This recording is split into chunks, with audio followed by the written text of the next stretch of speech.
and we can follow them with that app. And then when they arrive safely, they just hit a button that says, I've arrived safely.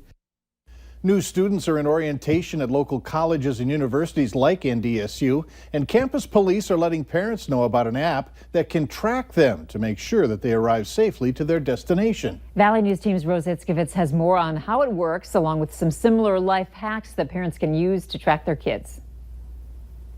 You can look at it in two ways. It's a smartphone app. Campus police at NDSU can track you, but it's a way for them to make sure you get to your destination safely. We're not able to track your students 24/7, only when they ask the app to follow them. The school uses the Pathlight app. Once you go into the app itself, it will say track.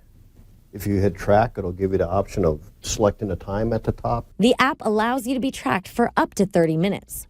Then you select where you're going. And then once you hit the follow me on there, the app will start tracking you, and it shows a timer. Once I arrive safely, I can hit I've arrived safely. If I need to extend the time, I can extend the time. There's also an emergency button. And if anything happens in between, I can swipe down here for help, which will call our communication call center. NDSU's been using the app since 2015. It does get used. NDSU Police Chief Bill Vondel says on a busier night, about 4 to 7 students use it. But what if they forget to hit the button saying they've made it to their destination? We send an officer immediately to the location. I would say that might happen maybe once a month, if maybe less than that, maybe once every couple months. On a rainy summer day, students were sparse. But one tells me he didn't know about the app, but he would use it. Another says no way to being tracked. I probably personally wouldn't, but I think that it would be a good app to have. And this isn't the only tracking app out there. Apps like Footprints and Family Tracker use GPS to do virtually the same thing for families. Or tech guru Brian Cromit tells me you can skip paying for an app with a life hack. There are a couple ways if I wanted to find my kids that I could do it even without an app like that. And there were actually a handful of ways that Brian Cromit showed me that you can actually do this on your phone without buying an app using the GPS. So I'm just going to show you the most kind of universal way, because most people have Google Maps, so it doesn't matter what kind of phone you have. So you can see my phone up here. We're going to go to Google Maps first. I'm going to turn it this way. And you see that up on the top right there. You're just going to go to location sharing here. So location sharing is going to let you select somebody here that you can actually share the link. So you would actually go, sorry about that. You would actually go to, I just lost where I was now. Let's go back. Location sharing. So I'm just going to pick, you would actually pick your contact, but I don't want to show anybody's phone number. So I'm just going to share with, that's actually my mom up there. She's watching because she's visiting me. Hi, Mom. But anyway, so it says share your location. So you can share this for an hour. You can share it for a shorter time, a longer time, however much time you want to share it for. That's what your kid will do for you. But meanwhile, you can do it for your kid as well so that you're both sharing your locations. So I'm just going to hit share here, and it's going to send that to her. And now now she can see my location. So now we're gonna go back to here, and this is my location that my mom can see. But I actually have my good friend Melanie over here who's been doing the same thing on her end so that I can see hers. So she can share it with me as well. And it's not showing up there, but if you wanna pan here, we can actually see that she can see where I am since I shared it with you. So just make sure that when you share it, you're ready to show your location. You can do that for your kids, and you can see all this online as well. But we'll put it up after the story. Live in Fargo, Rose Itzkevitz, Valley News Live. Back to you in the studio. Thank you, Rose. Campus police emphasize that the student has to initiate the app in order for campus police to track them. Students cannot be tracked simply from downloading the app. Also, the app only works for the time you set, up to 30 minutes, or when you make it to your location. After that, it stops tracking you until you set it up again. Pretty wet, sometimes wild out there today, and the rumblings might not be over with yet. Let's get the latest from Hutch, who joins us now with our No Wait weather. Hutch? Mike, that Valley Skycam is looking off to the west where skies are clearing, and you've enjoyed hours of sunshine. But this morning, the skies were a little less than settled. Take a look at these wavy looking clouds here. Some undulatus clouds near the Bagley area. Taylor, thanks for capturing and sending those in. We received so many.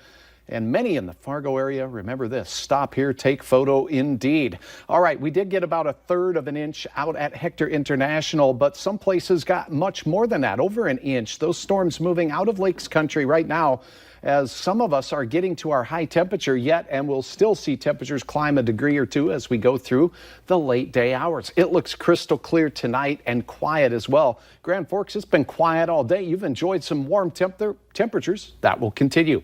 The heat is on for our Friday. I'll have details in your hour-by-hour forecast on that in a moment. A little muggy too?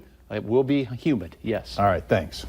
Moorhead police say early this morning they were called to the area of 24th Avenue and 8th Street South. A woman reported that she had been assaulted by 35-year-old Blake Fitzgerald. Police say Fitzgerald has a past history of domestic assault and is currently out on bail from an incident that happened in April. Fitzgerald will now be facing charges of felony domestic assault and violation of a protection order. If you have any information about Fitzgerald, you can call dispatch at this phone number, 451-7660. Fargo police want you to know about a high-risk sex offender that's now living on the north side of town. 32-year-old Jordan Earring is living at 735 14th Street North. It's just a few blocks from a soccer complex and close to where lots of college students live. Earring was convicted in 2006 for gross sexual imposition. His victim was a 15-year-old girl. Family members say they are not going to press charges against a man accused of digging up their loved one's grave last night in South Fargo. Police say 30-year-old Jordan Schweitzer admitted to digging up Josh Nelson's grave. Schweitzer is facing a charge of disturbing a human burial site. Nelson's sister, Rebecca Ronagin, says the boys knew each other. They went to school together, but they weren't super close. The sister said Schweitzer struggled with mental health issues. From what she gathered, Schweitzer heard Josh's voice and thought he needed to get Josh out of where he was. It's obvious that he's severely mentally ill and needs help, because anybody has to be really in a bad place to actually go that far. You know, that's got to be frantic. You've got to be scared. If you or someone you know is struggling with mental health, please tell a friend or family member. The National Suicide Prevention Line is 1-800-273-TALK. A 31-year-old man is facing multiple charges after deputies say he pointed a gun at people in a vehicle and then followed the car. An alleged victim said the vehicle pulled up alongside theirs, pointed a pistol at them last night near Arvilla, North Dakota in Grand Forks County. The caller then says the vehicle tailgated and followed them for miles. The accused was later identified as Roman Schmidt of Arvilla. Deputies say a loaded pistol was found on Schmidt. He was arrested on suspicion of terrorizing and carrying a concealed weapon. North Dakota's Higher Education Board has struck a deal meant to improve some of the management functions at the State College of Science in Wahpeton following an unfavorable audit review. A recommendation has been made for a temporary system oversight by the university system chancellor. The review accused the school of a conflict of interest in the hiring of a consultant for a career education center and also criticized the school for failing to cooperate in the investigation. School president John Richmond asked the board to allow the school to implement its own plan to address the report.